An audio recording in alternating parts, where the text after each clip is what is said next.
મૂળજી ભક્તનો મહિમા। ફરતા ફરતા મહારાજ ભાદરા પધાર્યા।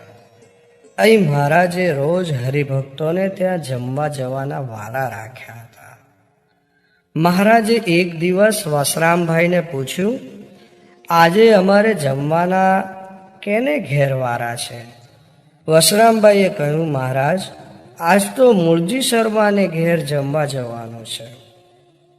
ત્યારે મહારાજ કહે, ચાલો ત્યારે આપણે મૂળજીને ત્યાં જઈએ। એમ કહી વહેલા મૂળજી ભક્તને ઘેર ગયા।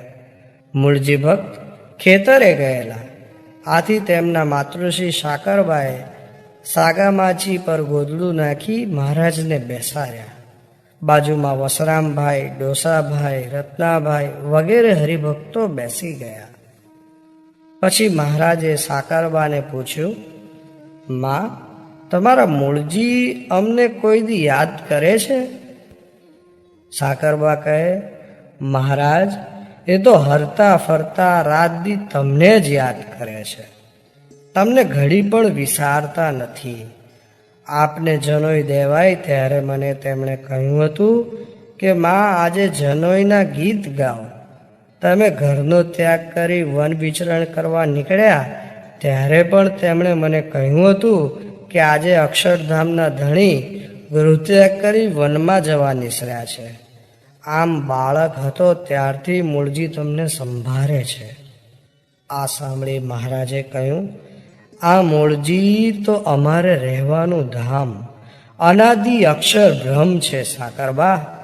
એ તો તમારા ગર્ભમાં હતા ત્યારે, તે પહેલા અને આજે પણ અમારી મૂર્તિ અખંડ દેખતા અને દેખે છે। અમારે અને એમને અનાદિનું હેત છે। અમે પણ જન્મા ત્યારથી મૂળજીને અખંડ સંભાળીએ છીએ। તે અમારી સાથે બંધાયા છે, અમે એમની સાથે સતત બંધાઈ રહ્યા છીએ। 10 અવતારો, 4 વ્યૂહ, 24 મૂર્તિઓ અને બ્રહ્મા, વિષ્ણુ અને મહેશ એક એક બ્રહ્માંડમાં રહ્યા છે, તેવા અનંત બ્રહ્માંડોને મૂળજી ધરી રહ્યા છે। મૂળજી તો મૂળ માયા, મૂળ પુરુષ, તે સર્વથી પર છે। તે તમારે ઘેર પુત્ર રૂપે પ્રગટ થયા છે। મૂળજી તો અનાદિ અક્ષર બ્રહ્મ છે, અધો ઉર્ધ્વ અને પ્રમાણે રહિત છે, સચ્ચિદાનંદ રૂપ છે। મૂળજીના સંબંધથી જે જીવ શુદ્ધ બ્રહ્મરૂપ થાય છે ત્યારે જ તે આત્યંતિક મુક્તિને પામે છે। ધામરૂપ મૂળજી નિર્ગુણ અને ગુણાતીત છે, જ્યોતિરૂપ છે। અમારી મૂર્તિ અને અનંત મુક્તોને ધરી રહ્યા છે, છતાં અમારી સમીપે અખંડ અમારી સેવામાં મૂર્તિમાન સ્વરૂપે સદા રહે છે। મૂળજી પણ કરતા થકા અકર્તા કહેતા સર્વથી અલિપ્ત છે। અક્ષરનો યથાર્થ મહિમા સમજાશે અને પ્રગટ અક્ષર બ્રહ્મને સંગે તે રૂપ થવાશે ત્યારે અમારો મહિમા સમજી શકાશે। અક્ષર રૂપ થાય તેને જ અક્ષરથી પર એવા પુરુષોત્તમનો મહિમા જેમ છે તેમ સમજાય છે। આવો મહિમા સાંભળી સાકરબાએ કહ્યું, મહારાજ, મારો તો સ્ત્રીનો દેહ, તે જાજુ સમજાય નહીં, પરંતુ આપ કહો છો તેમ જ છે। ત્યાં મૂળજી ભક્ત આવ્યા। મહારાજ તેમની સાથે જમવા બેઠા, મૂળજીને પ્રસાદી આપી। મહારાજ ભાદરામાં 1 માસ રહ્યા, હરિભક્તોને ખૂબ સુખ આપ્યું। પોતાનું ધામ જે અક્ષર બ્રહ્મ ત્યાં મૂળજી શર્મા છે તેમ સમજાવ્યું। પછી કાર્તિક સુદ ત્રીજે અહીંથી નીકળી ફરતા ફરતા કચ્છ પધાર્યા।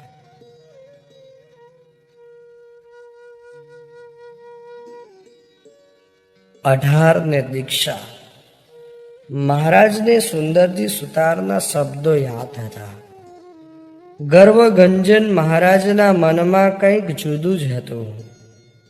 મહારાજે ભાદરાથી નીકળતા પહેલા એક પત્ર સુરા ખાચર, અલૈયા ખાચર, અમરો પટગર આદિ 18 સુખી કુટુંબના ગામધણીઓ અને રાજ દરબારોને સંબોધીને લખ્યો. તેમાં લખ્યું કે તમો આ પત્ર વાંચી તત્કાળ ઘરનો ત્યાગ કરી જેતલપુર જઈ ત્યાં રામદાસ સ્વામી આગળ દીક્ષા લઈ કાશી જઈ આવી ભુજ અમારી પાસે આવજો. આ પત્ર ખેપિયા દ્વારા 18 ભક્તોને ઘેર ફેરવ્યો. બધા ભક્તો મહારાજની આજ્ઞા મુજબ ઘર બહાર છોડી નીકળી પડ્યા. રામદાસ સ્વામી પાસે આવ્યા. રામદાસ સ્વામીને સ્વપ્નમાં દર્શન દઈને મહારાજે તેમને આજ્ઞા કરી કે આ નવા પરમહંસોની મંડળી લઈ તમે સીધા ભુજ આવો. મહારાજ ભાદરાથી નીકળી ભુજ પધાર્યા. થોડે દિવસે નવા પરમહંસોની મંડળી રામદાસ સ્વામી સાથે ભુજ આવી. મહારાજ દંડવત કરતા તેમને સામા તેડવા ગયા. મહારાજે દરેકનો પરિચય સુંદરજી સુતારને કરાવી કહ્યું, આ દરેક 5, 25 કે 50 ગામના ધણી છે. કેવળ અમારો પત્ર વાંચીને જોડિયા પારેવાની જેમ પડતું મૂકી સાધુ થઈને આવ્યા છે. આ જોઈ સુંદરજી સુતારની આંખમાં પાણી આવી ગયા. તેમનો ગર્વ ઓગળી ગયો. તેઓ મરમમાં જ સમજી ગયા. તેમણે મહારાજને બંધિયામાં કહેલા શબ્દો બદલ માફી માંગી. મહારાજે સૌને આજ્ઞા કરી ત્યાગીનો વેશ મુકાવી ફરી પાછો ગૃહસ્થનો વેશ ધારણ કરાવ્યો. પરંતુ કડુ ગામના કલ્યાણભાઈ, જેમનું નામ પત્રમાં નહોતું છતાં આદિ શબ્દમાં પોતાનો સમાવેશ ગણી સાધુ થયા હતા, તેવા અદ્ભુતાનંદ સ્વામી તેમણે સાધુ રહેવાનું જ પસંદ કર્યું. મહારાજ ભુજમાં ખૂબ સુખ આપી કચ્છમાં વિચર્યા. માંડવીમાં મહારાજે ખૈયા ખત્રીના પ્રશ્નોના ઉત્તર દઈ ખૈયા ખત્રીને જીતીને પોતાનો આશ્રિત બનાવ્યો.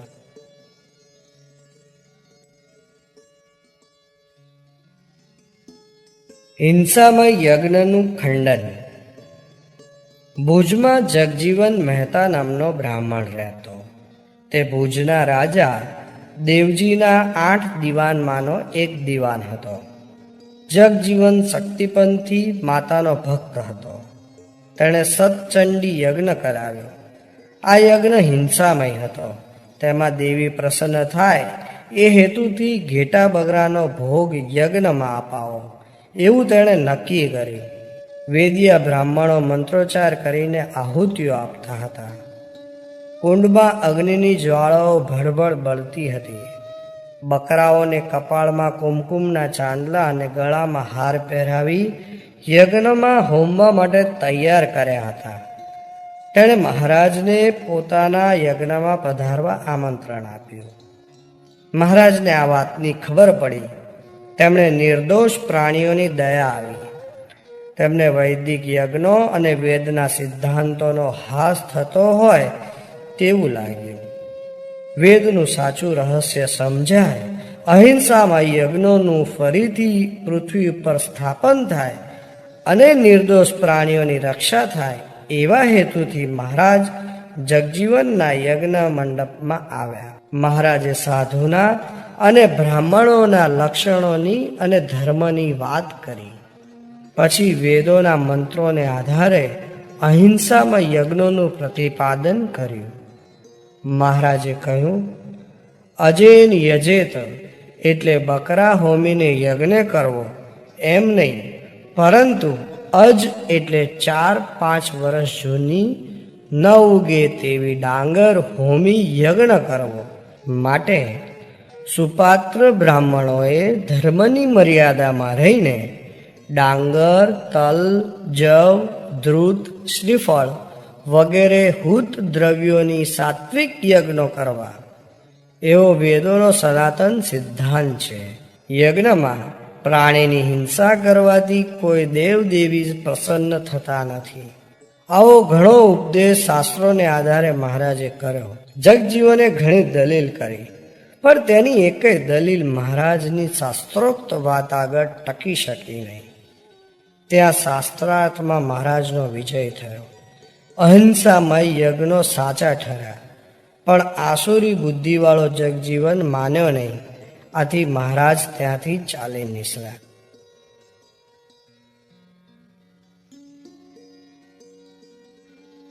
બ્રહ્મચારીને સાથે બેસાડ્યા. મહારાજ કચ્છમાં વાંઢિયા ગામ જતા હતા. મહારાજની સાથે મુકુંદ બ્રહ્મચારી. ત્યાં રસ્તામાં ચોર મળ્યા.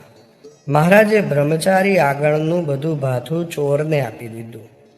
ચોરને બીજું કાંઈ તેમની પાસેથી મળ્યું નહીં, તેથી ભાથું લઈને ચાલ્યા ગયા. મહારાજ અને બ્રહ્મચારી થોડું ચાલ્યા પછી મહારાજ કહે, બ્રહ્મચારી, મને ભૂખ લાગી છે. સુખડી હોય તો આપો, ને ભૂખે પેટે ચલાશે નહીં. એટલે બ્રહ્મચારીએ કહ્યું, ચોરને જોઈતું નહોતું તોય ભાથું અપાવી દીધું, અને હવે ખાવાનું માંગો છો? આ સાંભળી મહારાજે કહ્યું, તો ભૂખે પેટે અમારાથી ચલાશે નહીં. મહારાજ ઊભા રહ્યા. ત્યાં એક કણબી પટેલ ખાલી ગાડું લઈને નીકળ્યો. બ્રહ્મચારીએ પાસે જઈને પટેલને સમજાવીને ગાડું ઊભું રખાવ્યું. તેમાં મહારાજને બેસાડ્યા. પછી મહારાજે બ્રહ્મચારીને પણ પોતાની સાથે જ ગાડામાં બેસવા આગ્રહ કર્યો. પણ સેવક ધર્મ પાળતા બ્રહ્મચારી ગાડામાં બેઠા નહીં અને ગાડાની પાછળ ચાલવા માંડ્યા. ગાડે 2 બળદ જૂતેલા, તેથી ગાડું ઉતાવળું ચાલે ને બ્રહ્મચારી પાછળ રહી જાય. આથી મહારાજે આખા બ્રહ્માંડનો ભાર ગાડામાં મૂક્યો, તેથી બળદ ઊભા રહી ગયા. પટેલે ઘણી મહેનત કરી પણ બળદ ચાલે નહીં. પટેલ મૂંઝાયા. મહારાજ કહે, પટેલ, આ પાછળ દાઢીવાળો બાવો ચાલ્યો આવે છે, તે બહુ કામણ ટુમણવાળો છે. તેણે ગાડું ઊભું રાખ્યું છે, માટે એને ગાડામાં બેસાડશો તો ગાડું તરત ચાલશે. ન બેસે તો પરાણે બાવડું ઝાલીને બેસાડજો. પટેલે બ્રહ્મચારીને સમજાવી પરાણે ગાડામાં બેસાડ્યા. ગાડું ચાલતું થયું. વાડીએ ધર્મશાળા આગળ મહારાજ ઉતરી ગયા અને પટેલના ઘરની સુખડી જમ્યા. આવી ગમ્મત મહારાજ ઘણી વાર કરતા.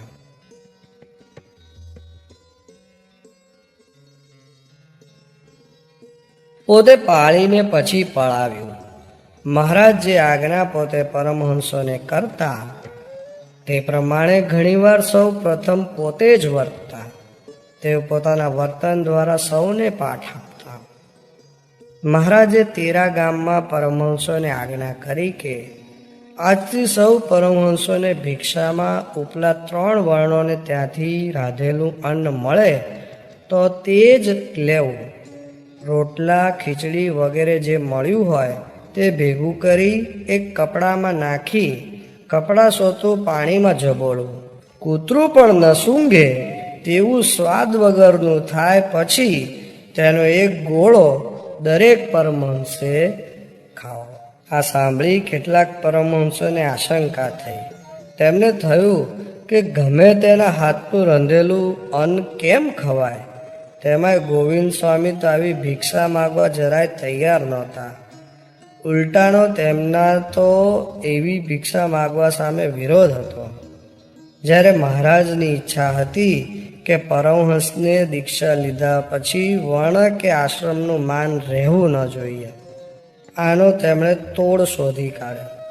તે દિવસે સવારે મહારાજ પોતે કેટલાક પરમહંસો સાથે ભિક્ષા માગવા નીકળ્યા. બપોરના 12 સુધીમાં જે કાંઈ રાધેલું અન્ન મળ્યું તે ભિક્ષામાં લીધું. પછી સૌ પરમહંસોની સાથે કૂવાને કાંઠે ગયા. કપડાની ઝોળી ભિક્ષા સાથે 3 વાર સારી પેઠે પાણીમાં ઝબકોળી.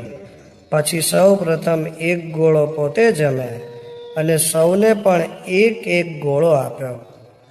ગોવિંદ સ્વામી આ જોઈ અવાક બની ગયા. પોતાના ઈષ્ટદેવને પહેલ કરતા જોઈ સૌનો ગર્વ ગળી ગયો. સૌએ મહારાજની આજ્ઞા સહર સ્વીકારી લીધી. આમ 9 પ્રકરણ મહારાજે પોતાનાથી જ શરૂ કરાવ્યું.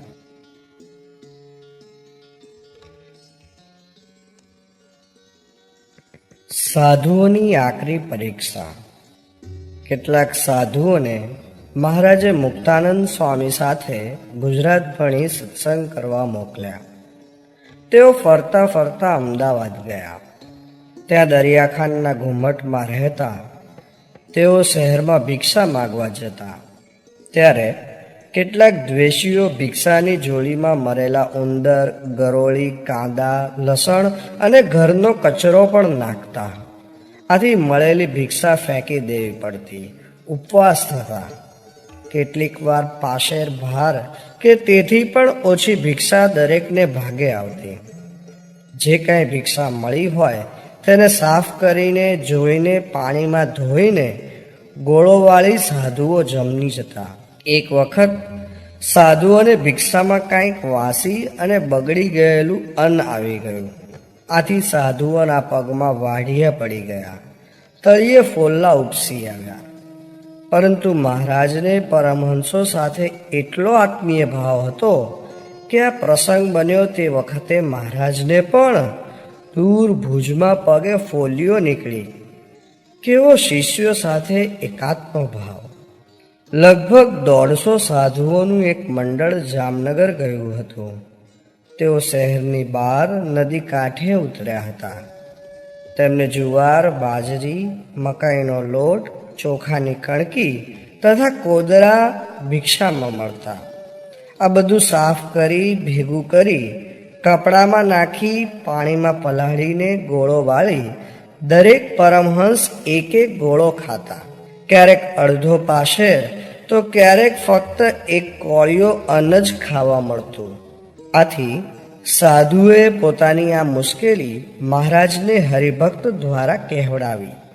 થોડા દિવસે હરિભક્ત સાથે મહારાજે ઉત્તર મોકલ્યો. પૂર્વે કોઈ એક સદગુરુ રહેતા હતા. તેમને ગામમાંથી એક માણસ રોજ શેર ચોખા આપી જતો. તે જમીને સદગુરુ પોતાનું ગુજરાન કરતા. એવામાં એક મુમુક્ષુ તેમની પાસે શિષ્ય થવા આવ્યો. ત્યારે ગુરુએ કહ્યું, જો મને રોજ શેર ચોખા મળે છે, તેનો ભાત રાંધી ખાઉં છું. તેમાં મારું માંડ પૂરું થાય છે. અહીં ભિક્ષાની હાડ મારી છે. ત્યારે મુમુક્ષુએ કહ્યું, ગુરુજી, મારી ચિંતા ન કરો. તમે ભાતનું ઓસામણ કાઢો છો તે પીને હું રહીશ.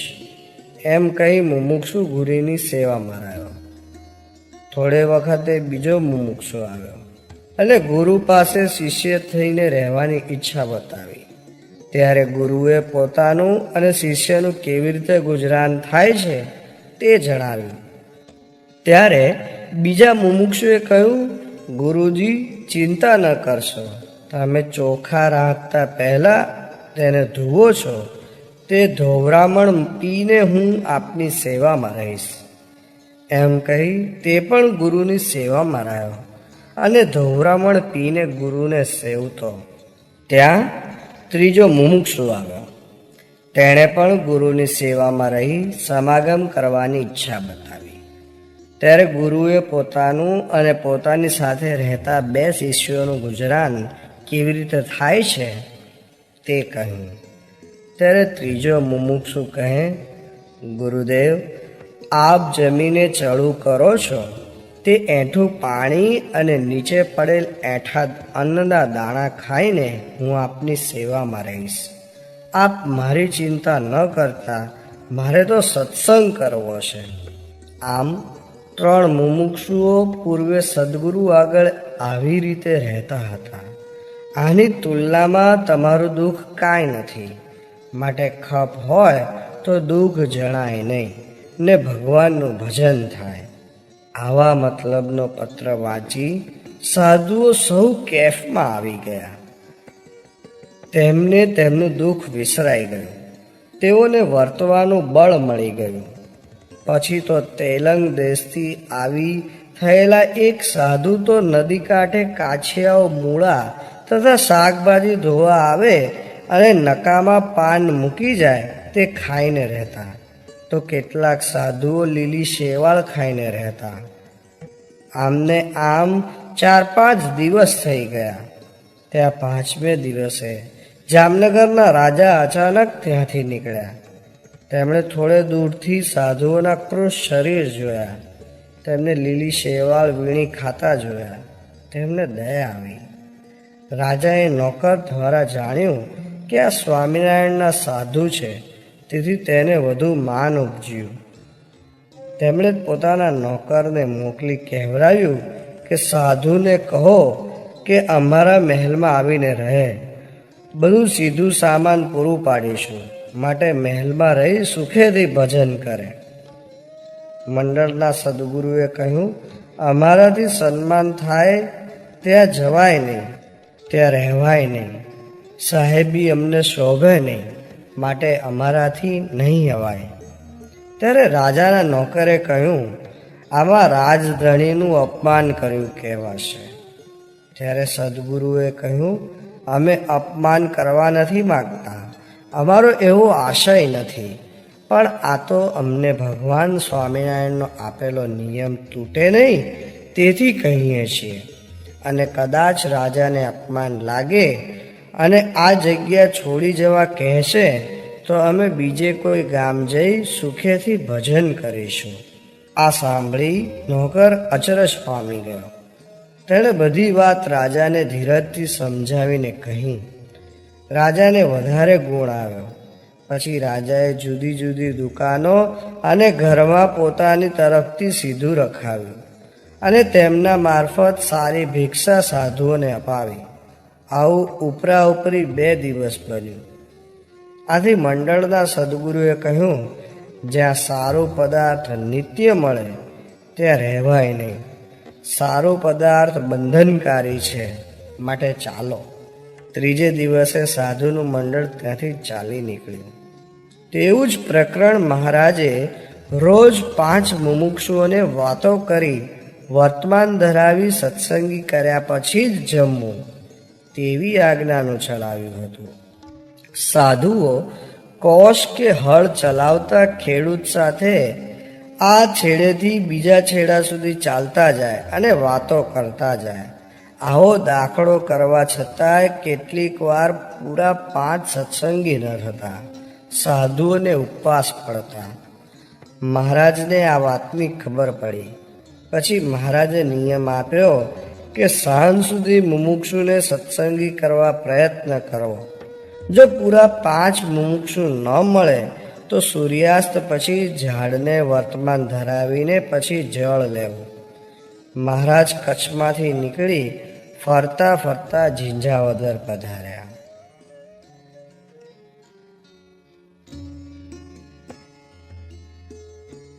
ગાજરડા મારા વેરી. ઝીંઝાવદર અલૈયાને ગામ મહારાજ પધાર્યા. મહારાજે આજે નવું પ્રકરણ ફેરવ્યું. જમતી વખતે સૌએ ધ્યાન કરવું. પીરસાઈ રહે, જય બોલાય ત્યારે બંધ આંખો રાખીને થાળીમાં હાથ નાખવો. જેના ઉપર પ્રથમ હાથ પડે તે જ જમવું. 12 વાગ્યા. સૌ જમવા બેઠા. આંખ મીચીને મહારાજે જય બોલાવી. સુરા ખાચરનો હાથ ગાજરના અથાણામાં પડ્યો. તેમાં મીઠું ખૂબ અને મરચું ખૂબ, ખૂબ ખારું ને તીખું. મોંમાં 1 કટકી ગાજરની નાખી ત્યાં તો હેડકી ઉપડી. આંખમાં પાણી આવ્યા. માથાના મોવાળા ઊભા થઈ ગયા. હવે શું કરવું? સુરા ખાચરે પાણી પીધું. હેડકી સમી ગઈ. પછી સુરા ખાચર ગાવા લાગ્યા, હો વાલા ગાજરડા મારા વેરી રે. મહારાજ હસી પડ્યા. મહારાજે કહ્યું, કેમ, કેવું સુખ આવ્યું?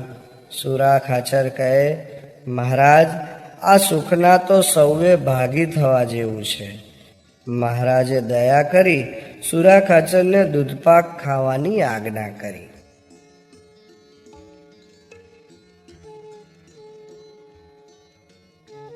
પઠાણને પ્રતીતિ. જૂનાગઢ લશ્કરમાં નોકરી કરતો એક પઠાણ ઝીંઝાવદરને પાદરેથી જતો હતો. ત્યાં તેના અંતઃકરણમાં શાંતિ થઈ ગઈ. તેનો સંકલ્પો વિરામ પામી ગયા. તેને ચારેકોર તેજના પુંજ દેખાવા લાગ્યા. તેને થયું, મક્કા મદીના જઈ હજ કરી આવ્યો, છતાં જે શાંતિ ન થઈ તે મને અહીંયા વર્તાય છે. માટે ચોક્કસ આ ગામમાં કોઈ ઓલિયા ફકીર રહેતા લાગે છે. આમ વિચારી તે સડક ઉપરથી ગામમાં બેઠો. તેણે સામેથી ચાલ્યા આવતા અલૈયા ખાચરને પૂછ્યું, આ ગામમાં કોઈ ઓલિયો ફકીર છે?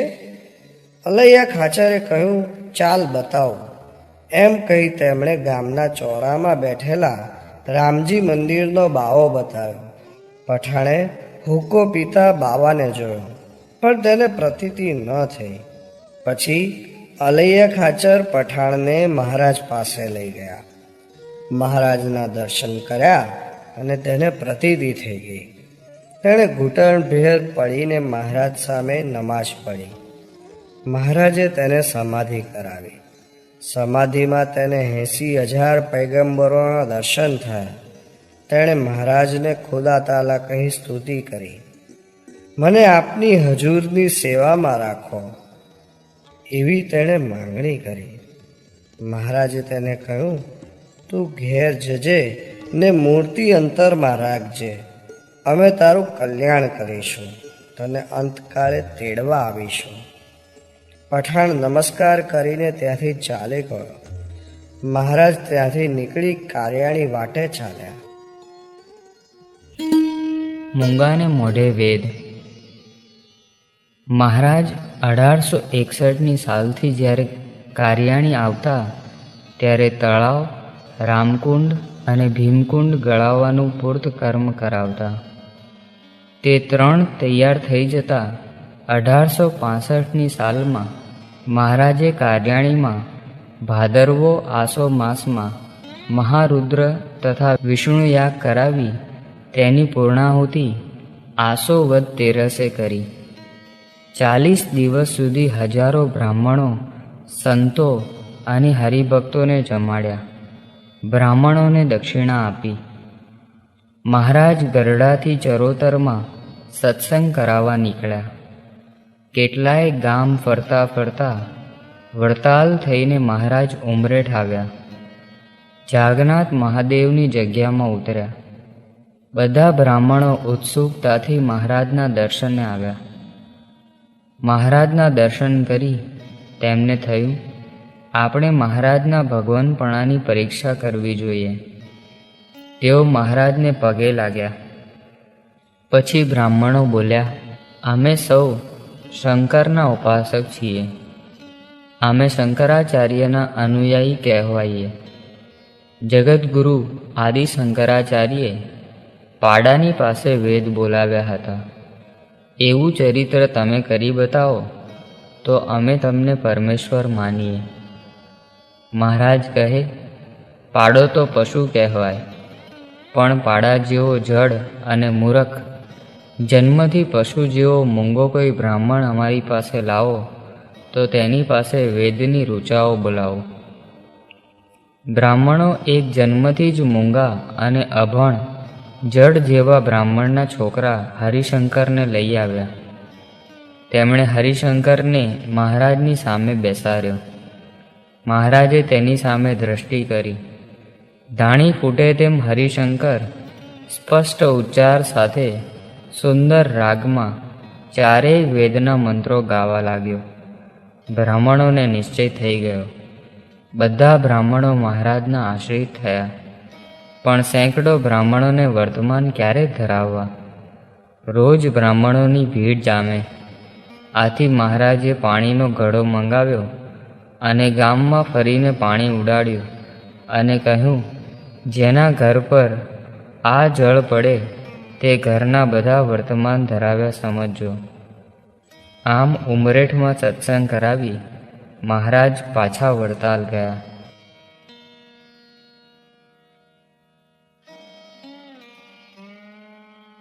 સંસ્કૃત ભણવાની આજ્ઞા.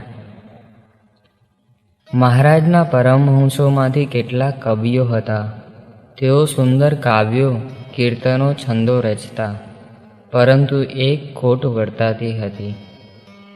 એકવાર આત્માનંદ નામના સાધુ મહારાજની આજ્ઞાથી ગામડે ઉપદેશ દેવા ગયા. તેઓ ઓછું ભણેલા, પરંતુ વર્તમાનમાં અને સાધુતામાં ઉત્તમ હતા. મહારાજની આજ્ઞા પાળવામાં હંમેશા તત્પર રહેતા. તેથી આત્માનંદ વચનની મૂર્તિ કહેવાતા. તેઓ ફરતા ફરતા જામનગર પહોંચ્યા. તેમણે નગરજનોને ઉપદેશ આપવો શરૂ કર્યો. તે જમાનામાં જામનગર છોટી કાશી ગણાતું. ત્યાં કેટલાક ભણેલા વિદ્વાન બ્રાહ્મણો અને શાસ્ત્રીઓને ખબર પડી કે સ્વામિનારાયણના સાધુ ઉપદેશ દેવા આવ્યા છે. તેઓ શાસ્ત્ર ચર્ચા કરવા આત્માનંદ સ્વામી પાસે આવ્યા. તેમણે આત્માનંદ સ્વામીને પૂછ્યું, તમારું સ્વરૂપ શું? આત્માનંદે ઉત્તર દીધો, ગુરુનું વચન. શાસ્ત્રીઓને થયું કે આત્માનંદ પ્રશ્ન નથી સમજ્યા લાગતા. તેમણે ટકોર કરી ફરીથી પૂછ્યું, તમારું સ્વરૂપ શું? આત્માનંદે કહ્યું, સર્વ શાસ્ત્રોનો સાર ગુરુ વચન છે. આથી વિદ્વાન બ્રાહ્મણો અને શાસ્ત્રીઓએ આ તો મૂરખ અને જડ જેવો છે કહી ઉપહાસ કર્યો અને અપમાન કર્યું. મહારાજ જેતલપુર યજ્ઞ કરવા નિમિત્તે પધાર્યા ત્યારે આ વાતની તેમને ખબર પડી. તેમને આ પરિસ્થિતિ ઊણભરી લાગી. તેમણે તરત જ આ ખોટ પૂરવાનો નિર્ધાર કરી લીધો. તેમણે નાના મોટા કેટલાય સાધુઓને પ્રાકૃત અને સંસ્કૃત ભણવાની અને વિદ્વત્તા પ્રાપ્ત કરવાની આજ્ઞા કરી. મુક્તાનંદ સ્વામીને પણ 51 વર્ષની ઉંમરે સંસ્કૃત ભણવાની આજ્ઞા કરી. નિત્યાનંદ સ્વામી, ગોપાળાનંદ સ્વામી, ભગવદાનંદ સ્વામી, વાસુદેવાનંદ બ્રહ્મચારી, નિષ્કામાનંદ બ્રહ્મચારી વગેરે સદ્ગુરુઓને સંસ્કૃતમાં શાસ્ત્ર જ્ઞાનમાં પ્રાવીણ્ય પ્રાપ્ત કરવા પ્રેર્યા. કેટલાય સાધુઓને સંસ્કૃતનો અભ્યાસ કરવા સુરત રાખ્યા. ભણીને આવનાર સાધુઓને મહારાજ સન્માન આપતા. તેમનો સભામાં જાહેર સત્કાર કરતા. ભણનારા સાધુઓને પ્રોત્સાહન આપતા. તેમના ભણતરની ચકાસણી કરતા અને તેમને ચીજ વસ્તુઓની પ્રસાદી આપી ઉત્તેજન આપતા. આના ફળરૂપે ગીતા, ઉપનિષદો, વેદાંત સૂત્રો, શ્રીમદ ભાગવત અને શાંડિલ્ય સૂત્રો પર પરમહંસોને હાથે મૌલિક ભાષ્યો રચાયા. સત્સંગી જીવન, હરિવાક્ય સુધા સિંધુ, સત્સંગી ભૂષણ, શ્રી હરિલીલા કલ્પતરુ, શ્રી હરિ દિગ્વિજય જેવા સંસ્કૃત મહાગ્રંથો રચાયા. એવી જ બીજી ખોટ વર્તાતી હતી સંગીતકારોની. આપણા પરમહંસો ભજન બનાવતા અને દેશી રાગઢાળમાં ગાતા, પણ તેમાં સંગીતનું શાસ્ત્રીય તત્વ નહોતું. તેથી મહારાજે પ્રેમાનંદ સ્વામી, મુક્તાનંદ સ્વામી, બ્રહ્માનંદ સ્વામી, ભૂમાનંદ સ્વામી, દેવાનંદ સ્વામી વગેરે સંતોને સંગીત ભણવાની તથા તેના શાસ્ત્રીય જ્ઞાનમાં પારંગત થવાની આજ્ઞા કરી. કેટલાય પરમહંસોએ ગાયનમાં તેમજ સિતાર, સરોદ, સારંગી, તબલા વગેરેમાં પ્રભુત્વ મેળવ્યું. તેના પરિપાક રૂપે આજે આપણા સંપ્રદાયમાં વિવિધ રાગેણીઓમાં પરમહંસોએ તૈયાર કરેલા હજારો પદો મોજૂદ છે. સૂર, રાગ, તાલ અને લયનો સુમેળ ધરાવતા ભક્તિપદો પરમહંસોએ રચ્યા અને મહારાજ આગળ ગાયા. મહારાજના પરમહંસ સંગીતકારો તે જમાનામાં ભારતના ઉત્તમ ગવૈયાઓ અને બજવૈયાઓ ગણાતા.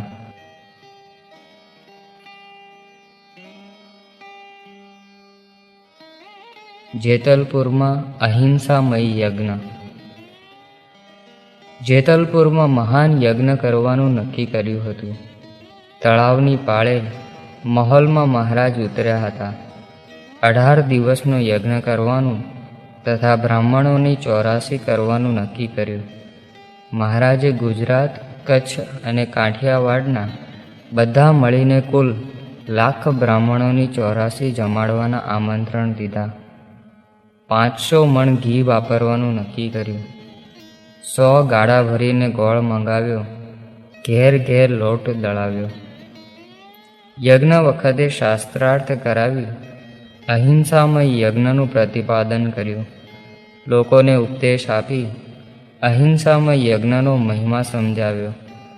વેદોના સાચા અર્થ કરી બતાવ્યા. 18 દિવસ સુધી સારા પવિત્ર બ્રાહ્મણો આગળ યજ્ઞ કરાવ્યો. દ્વેષી બ્રાહ્મણોએ ઘણા પ્રકારના વિઘ્નો નાખવા પ્રયત્નો કર્યા. તળાવમાં ઘીના કેટલાય કુંડલા અને લાડવા નાખી દીધા, પણ કોઈનું કાંઈ ચાલ્યું નહીં. નિર્વિઘ્ને યજ્ઞ પૂરો થયો. હજારો બ્રાહ્મણોને મહારાજે સોના મહોરો દક્ષિણામાં આપીને વિદાય કર્યા. દ્વેષી બ્રાહ્મણો અને મતપંથીઓનો વિરોધ ચાલ્યો નહીં. યજ્ઞની સમાપ્તિ કરી મહારાજ અમદાવાદ પધાર્યા. આ બાજુ યજ્ઞ પછી થોડા દિવસમાં જ અમદાવાદના સુબાનો બાપ મરી ગયો. આ જાણી દ્વેષી બ્રાહ્મણો અને મતપંથી વામમાર્ગીઓએ સુબાના કાન ભંભેર્યા. જુઓ, સહજાનંદ તો શુદ્ર છે, એને યજ્ઞનો અધિકાર નથી. વળી યજ્ઞમાં પશુ બલિ નહીં આપીને આપના નગરની અધિષ્ઠાત્રી દેવીને કોપાયમાન કરી. આમ જાણી બૂજીને તમારા પિતાને મારી નાખવા તેણે એવો અવૈદિક યજ્ઞ કર્યો હતો. સહજાનંદ બ્રાહ્મણોને ઉપદેશ દઈ તેમના ગુરુ થયા છે. માટે આવો અધર્મ ચાલવા દેશો તો પેશવાઈનો નાશ થશે. સુબો ખૂબ રોષે ભરાયો. તેને વામ માર્ગીઓની વાત સાચી લાગી. તેણે મહારાજને મારી નાખવાનું તરકટ ઊભું કર્યું. તેણે મહારાજને ભદ્રમાં પોતાના દરબારમાં એકલા પધારવાનું આમંત્રણ આપ્યું. સુબાએ એક ટાંકું તૈયાર કરાવ્યું. તેમાં કડકડતું તેલ ભર્યું. તેની ઉપર પાતળી લાકડાની ખપાટો ગોઠવી ઉપર સિંહાસન ગોઠવી અસલ દેખાવ કર્યો. મહારાજ સંતોને લઈ તેને દરબાર ગયા. ત્યાં દરવાને મહારાજ સિવાય કોઈને પણ અંદર જવાની ના પાડી. પરંતુ દંડી દેવાનંદ સ્વામી તો દરવાનને ધક્કો મારી મહારાજ સાથે અંદર ગયા. અંતર્યામી મહારાજ બધું જાણતા હતા. સુબાએ મોઢા ઉપર ખોટો ભાવ બતાવી મહારાજને સિંહાસન પર બેસવા કહ્યું. પણ મહારાજે તો અમે સાધુ કહેવાઈએ, અમને રાજગાદી જેવા ઊંચા આસન ન જોઈએ કહી પોતાના હાથમાંની લાકડી સિંહાસન પર ટેકવીને દબાવી. મોટા ધબાકા સાથે ગાદી તકીઓ ટાંકામાં પડ્યા. તેલના છાંટા બહાર ઉડ્યા. ધુમાડો નીકળવા લાગ્યો. સુબાનું કપટ સમગ્ર દરબારીઓની સમક્ષ ખુલ્લું પડી ગયું. પછી મહારાજે કહ્યું, ભગવાન આવો અન્યાય નહીં સાંખી લે. દેવાનંદ સ્વામી તો આ જોઈ શાપ દેવા તૈયાર થઈ ગયા. દટ્ટણસો પટ્ટણ કરડાલું એમ બોલવા જતા હતા ત્યાં મહારાજે તેમને વાર્યા. સુબો પણ ધૂંધવાયો. ક્રોધે રાતો ચોળ થયો. તે અભિમાનથી બોલ્યો, હમણાં ને હમણાં ઈડરીએ દરવાજેથી અમદાવાદ છોડીને ચાલ્યા જાઓ. મારા શહેરમાં ફરીથી ન આવશો. મહારાજે પૂછ્યું, ક્યાં સુધી ન આવું? વિવેક ભ્રષ્ટ સુબો બોલ્યો, જ્યાં સુધી અમદાવાદમાં પેશવાનું રાજ હોય ત્યાં સુધી નહીં આવતા. ખરેખર બન્યું પણ એવું જ. વિક્રમ સંવત 1874ની સાલમાં પેશવાઈનો અંત આવ્યો. અમદાવાદમાં મુલકી રાજ્યની સ્થાપના થઈ અને અમદાવાદ શહેર પર અંગ્રેજોનો કબજો આવ્યો.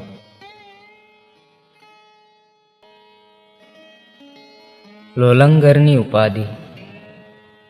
કાઠી દરબારોએ કહ્યું, મહારાજ, આપ કહેતા હતા કે આપે જેતલપુરમાં બહુ મોટો યજ્ઞ કર્યો, પણ અમને તો કાંઈ એવો લાભ મળ્યો નહીં.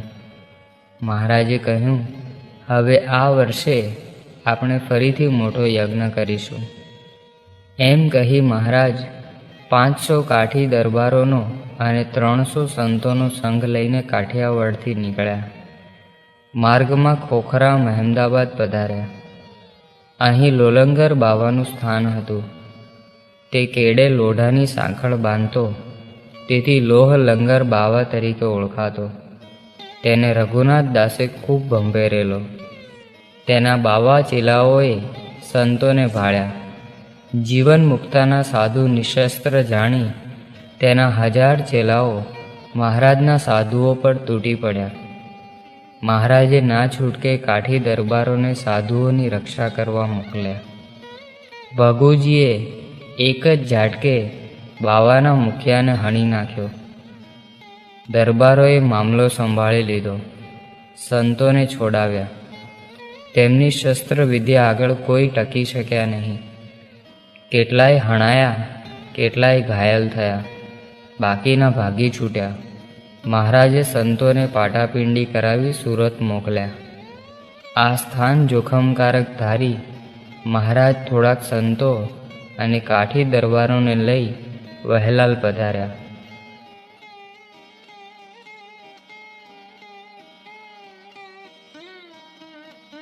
જગજીવનનો અંત.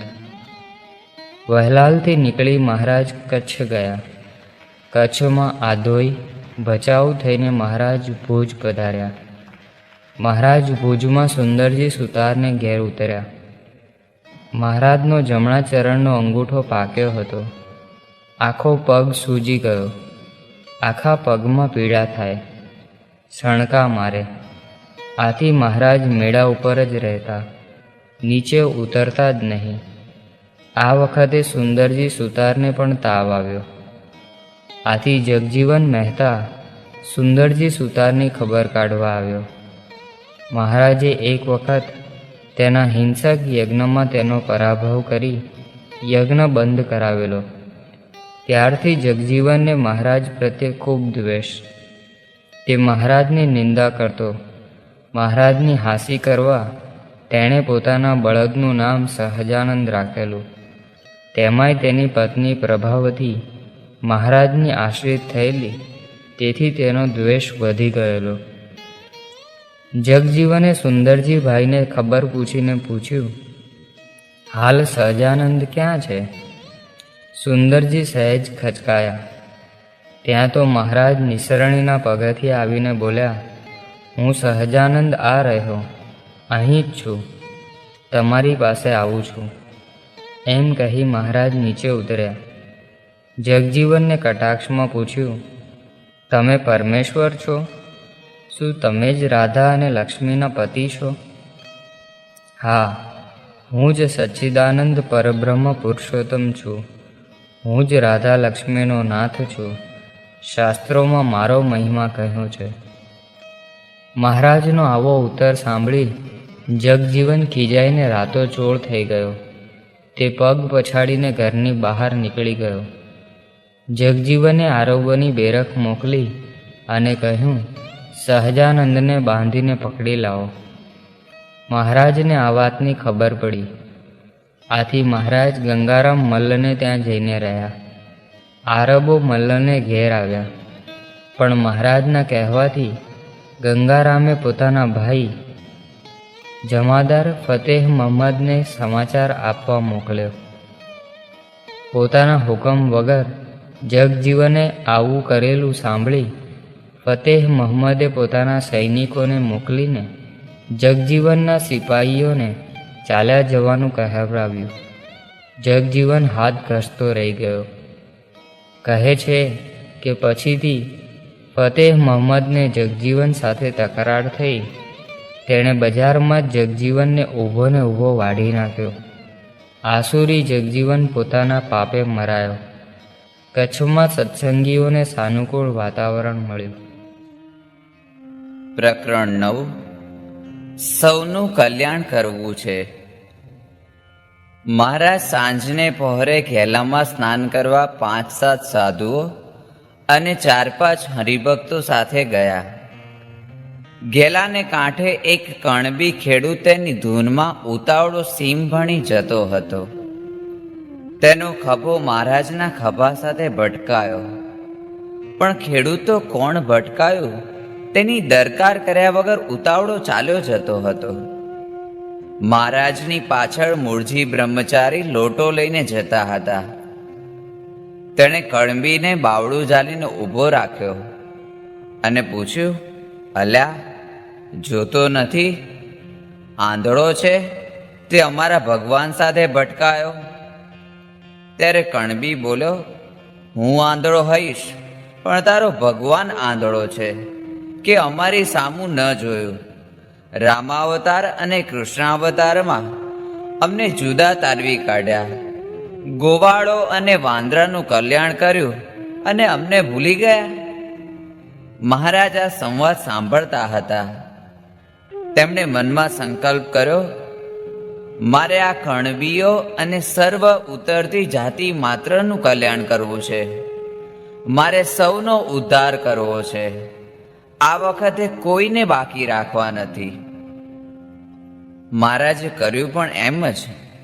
કણબી, કોળી, સઈ, સુતાર, લુહાર, કડિયા, મોચી, વાઘરી, હરિજન, ગોલા, ઘાંચી, કુંભાર, કંસારા, સોની, માળી, સલાટ, હજામ, ભીલ, ભરવાડ, આહિર, મેર એવી અનંત ઉપેક્ષિત જાતિઓનો ઉદ્ધાર કર્યો.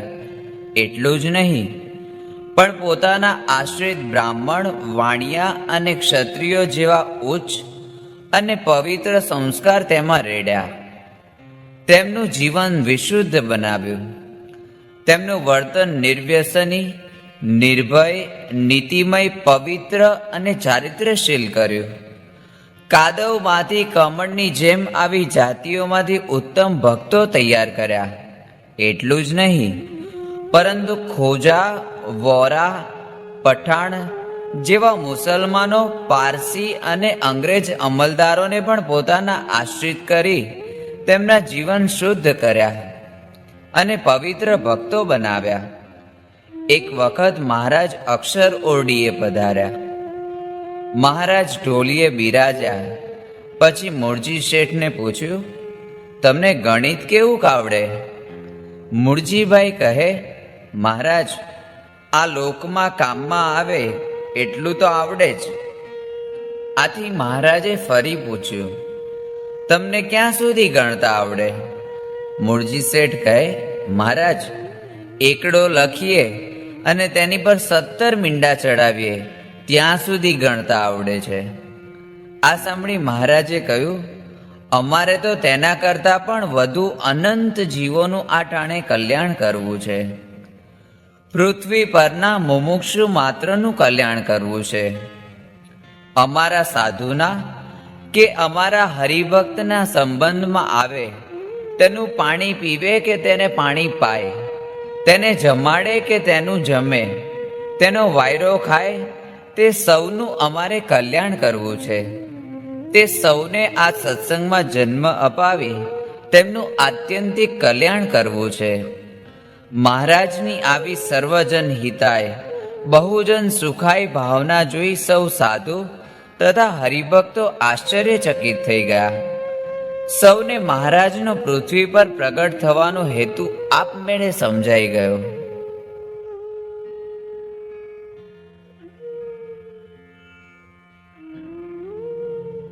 ડભાણનો યજ્ઞ. ડભાણ ખેડા જિલ્લામાં. ખેડા જિલ્લામાં અંગ્રેજોની સત્તા આવી ગઈ હતી. તેથી મહારાજે અંગ્રેજ સત્તાધીશોને યજ્ઞ માટે પૂછાવ્યું. તેમણે રાજી થઈ યજ્ઞ કરવાની રજા આપી અને બનતી બધી મદદ કરવાની ખાતરી આપી. ડભાણમાં મહારાજે 18 દિવસનો મહારુદ્ર યજ્ઞ કર્યો. લાખો બ્રાહ્મણોને જમાડ્યા. કેટલાક બ્રાહ્મણોએ ઘીના કૂપો તળાવમાં ઠાલવી દીધા. પછી બુમરાણ મચાવ્યું, ઘી ખૂટ્યું, ઘી ખૂટ્યું. મહારાજે કોઠારમાં જઈ ઘીના કૂપાઓ સામે દ્રષ્ટિ કરી કહ્યું, આમાંથી ઘી કાઢતા રહેજો, નહીં ખૂટે.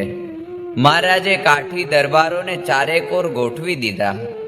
કોઠાર, યજ્ઞ મંડપ વગેરે સ્થાનોમાં સત્સંગી બ્રાહ્મણો જોઈએ તેટલું ઘી કાઢતા જાય, પણ ખૂટે જ નહીં. તેઓ અચરજ પામે અને મહારાજનો મહિમા જાણે. આ યજ્ઞ દરમિયાન જોબન પગી મહારાજની ઘોડી ચોરવા આવ્યો, પણ ઘોડીએ પોતાની મૂર્તિના દર્શન દઈ તેના સંકલ્પો કહી મહારાજે જોબન પગીને સત્સંગી બનાવ્યો. યજ્ઞ નિર્વિઘ્ને પૂરો થયો. પોષી પૂનમને દિવસે યજ્ઞની પૂર્ણાહુતિ પ્રસંગે મહારાજે ભાદરાના મૂળજી શર્માને દીક્ષા આપી ગુણાતીતાનંદ નામ પાડ્યું. ગુણાતીતાનંદ સ્વામીને દીક્ષા આપીને પછી સભામાં, આ નાના સાધુ અમારે રહેવાનું ધામ અનાદિ મૂળ અક્ષર બ્રહ્મ છે, તેઓ અમારી મૂર્તિ અખંડ દેખે છે ને તેઓ અમારા ઉત્તમ ભક્ત છે, એવો ઘણો મહિમા કયો. પછી વેજા રાવળે મહારાજ આગળ રાગ રાગિણીમાં પદો ગાયા. યજ્ઞ પૂરો થયા પછી મહારાજ કેસરિયા ઘોડા પર બેસી સોનેરી વસ્ત્રો અને સોનાના આભૂષણો ધારણ કરી ગામમાં ફૂલેકે ફર્યા. વર નિર્ગુણ રે થયા બ્રહ્મરૂપ, આવે છે અનુપ સુરમુનિ ભૂપ, શોભે લાલ સુરવાળ જરી જામા શાલ, કંઠે મોતી માળ ભરેલા ભવાની રે. આ પદ તે વખતે નિષ્કુળાનંદ સ્વામીએ બનાવી ગૌરાવ્યું.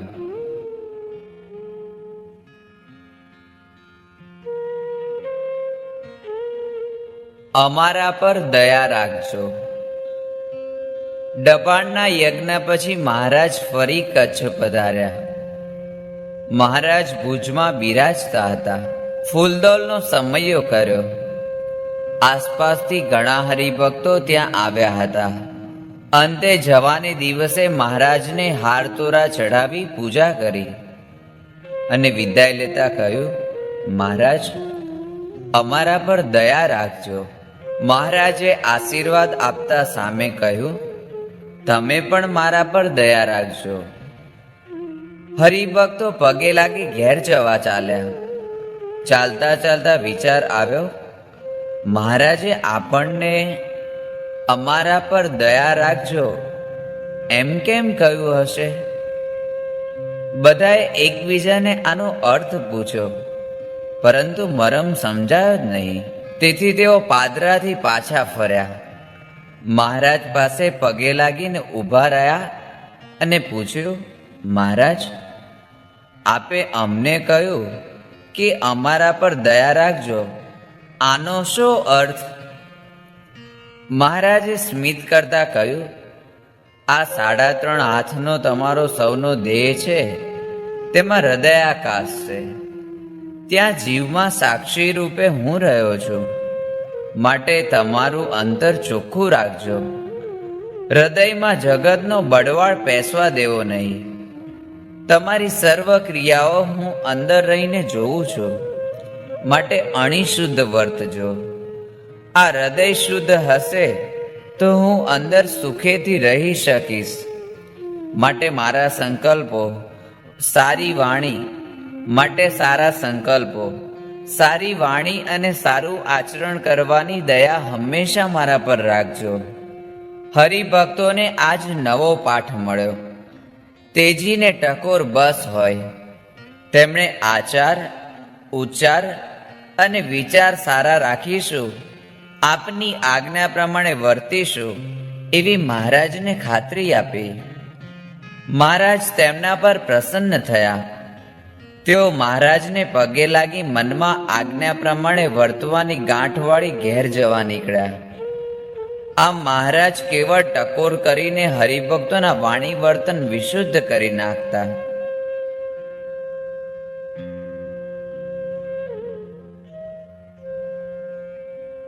કૃપા સાધ્ય શ્રીજી મહારાજ. અંજારમાં હરભમજી સુથાર અને બીજા કેટલાક હરિભક્તો 28 ગાંવ ચાલીને મહારાજ પાસે આવ્યા. ઘણી અગવડ વેઠીને સૌ આવ્યા હતા. મહારાજને પગે લાગ્યા અને જય સ્વામિનારાયણ કહ્યા. મહારાજે તેમની સામું જોયું નહીં, મોઢું ફેરવી ગયા. સામા જય સ્વામિનારાયણ પણ કહ્યા નહીં. હંમેશની ટેવ મુજબ હરિભક્તોના ખબર અંતર પણ પૂછ્યા નહીં. હરિભક્તોને થયું આટલે દૂરથી કેટલી બધી અગવડ વેઠીને 15 દિવસે માંડ મહારાજ પાસે પહોંચ્યા. મહારાજે ખબર પણ પૂછ્યા નહીં અને ઉલટાનું મોઢું ફેરવી ગયા. હરિભક્તોએ કહ્યું, મહારાજ દયા રાખો, અમારા દાખલા સામું જુઓ. મહારાજે કહ્યું, તમારો શું દાખલો છે? કાંઈ નહીં. પ્રકૃતિ પુરુષ અને 8 આવરણથી પર અક્ષરધામ છે. ત્યાંથી લાખ મણ લોઢાનો ગોળો પડતો મેલીએ તો વાયુને લહેરકે ઘસાતો અહીં આવતા રજ ભેળો રજ થઈ જાય. આટલે દૂરથી કેવળ કરુણાએ કરીને તમારું કલ્યાણ કરવા હું અહીં આવ્યો છું. તમારા જેવો થઈ ગયો છું. તમારી સેવા અંગીકાર કરું છું. મોટા ઋષિ મુનિઓ જેમણે હજારો અને લાખો વર્ષ તપ કર્યા, તોય તેમના ધ્યાનમાં હું ન આવ્યો અને તમને નયનગોચર થયો છું. શું આ કંઈ ઓછી કૃપા છે? આ શબ્દો સાંભળી હરિભક્તોને પોતાની અગવડો ભૂલાઈ ગઈ અને પોતાની ભૂલ સમજાઈ. તેમની અંતરની આંખ ઉઘડી ગઈ. મહારાજનો યથાર્થ મહિમા સમજાયો.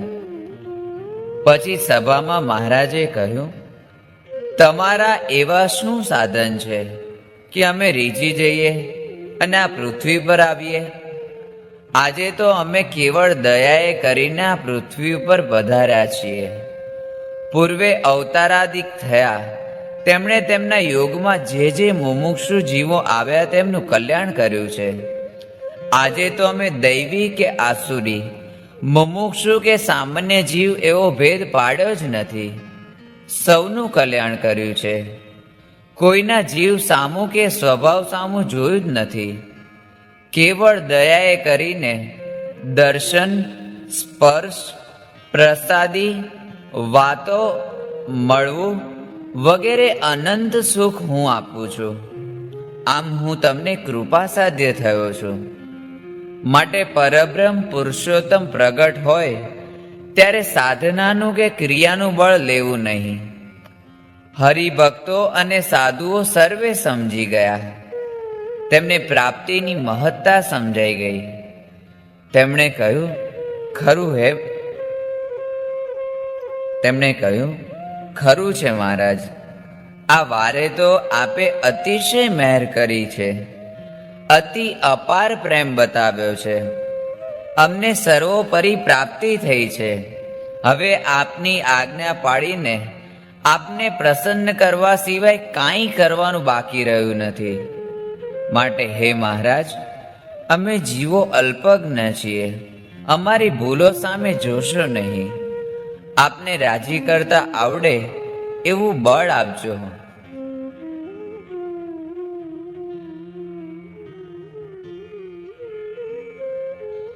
સમદર્શી. શ્રીજી મહારાજ સાચા અર્થમાં સમદર્શી હતા. તેમણે કોઈ ભેદભાવ રાખ્યો નહોતો. તેઓ તો સગ્રામ વાઘરીના કુબે પણ પધારતા અને રાજમહેલમાં પણ જતા. લોયામાં મહારાજ સભા કરી બેઠા હતા. કથા વાર્તા ચાલુ હતી. તેવામાં ગંગાબાઈ આવી. ગંગા જાતે હરિજન. તેને મહારાજનો મહિમા કોઈ સત્સંગીએ કહેલો, તેથી છેક ચૂડાથી ચાલતી તે લોયા આવી. સભામાં ચૂડાની પણ 2-3 બાઈઓ બેઠી હતી. મહારાજે કહ્યું, આ ગંગાને તમારી બાજુ એક ખૂણે બેસવા દો. પણ બાઈઓ બબડવા લાગી, મોઢા મચકોડવા લાગી. કેટલીકે તો મોઢું ફેરવી લીધું. એટલે મહારાજે સુરા ખાચરના પત્નીને પૂછ્યું, તમારા તબેલામાં કે ગમાણમાં ઢોર મરી જાય છે ત્યારે તેને કોણ તાણી જાય છે? તેમણે કહ્યું, મહારાજ, એ તો હરિજન લઈ જાય છે. મહારાજે ફરીથી કહ્યું, એટલે તબેલામાં કે ગમાણમાં કે ઘરમાં ગાય, ઘોડું, કૂતરું, કોઈ ઢોર મરી ગયું હોય ત્યારે તમે હરિજનને અંદર આવવા દો છો ને? તો પછી અહીં કેમ બબડાટ કરો છો? વળી આ ગંગા તો મુમુક્ષુ છે. તે પૂર્વજન્મમાં નાગર બ્રાહ્મણ હતી. પણ તેને ઉચ્ચ નાતનું અભિમાન હતું, તેથી કોઈ ઉતરતા વર્ણના ભક્તોને આદર આપતી જ નહોતી, તેમનો તિરસ્કાર કરતી. તેથી આ જન્મે હરિજન થઈ છે. તમે આવો ભેદભાવ રાખશો તો હરિજન થવું પડશે. વર્ણ અને આશ્રમનું માન રાખે તેનામાં સાધુતાના ગુણ આવતા જ નથી, માટે વર્ણાશ્રમનું માન આવવા દેવું નહીં. સૌને સાચી વાત સમજાઈ ગઈ, સૌની સૂગ ટળી ગઈ, ગંગાને તરત જગ્યા કરી આપી. આજે સૌને જીવનમાં એક નવો બોધપાઠ મળ્યો.